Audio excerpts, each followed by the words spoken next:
It started a long time ago. We watched movies, read books, discussed theories, and dreamed. We felt that the world could be a better place because we found examples of such improvements everywhere. And only one phenomenon had not changed over several thousand years: the state.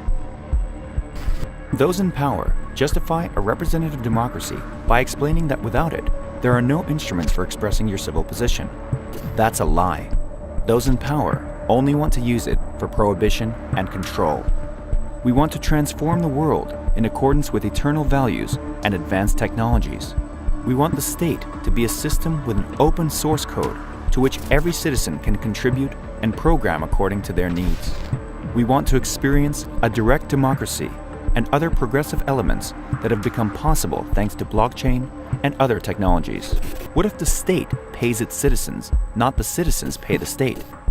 This seemingly crazy idea turned out to be real. That's how Decenturion was born. It all started with the emission of Decenturion tokens.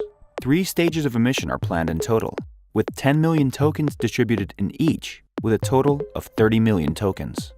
Decenturion's tokens are conveniently tied to Ethereum and will be distributed free of charge to those wishing to participate in proportion to their ownership of this cryptocurrency.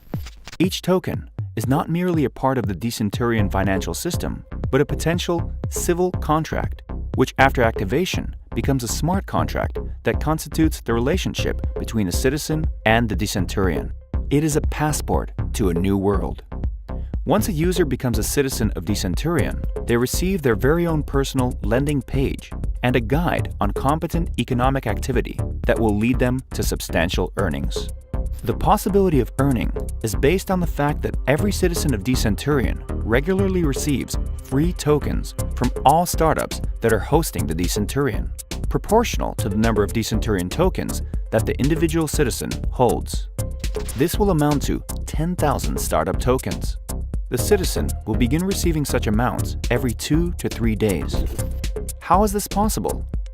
Usually, classic ICOs bring a startup anywhere from $10 to $20 million, along with several thousand users, while this startup retains a maximum of 10% of its own tokens. When entering Decenturion's market, a startup represented by the system's citizens whose tokens are distributed receive not only millions of users, but also hundreds of thousands of active traders. They also retain 50% of their own tokens at the very least. As for citizens, their status is represented by 3 key parameters based on the number of Decenturion tokens they own. Decenturion is the state with the maximum density of dollar millionaires, outstanding specialists, and creators per capita. If you understand the value of this and are ready to join us, we want to welcome you. To take this journey with us, all you have to do is click.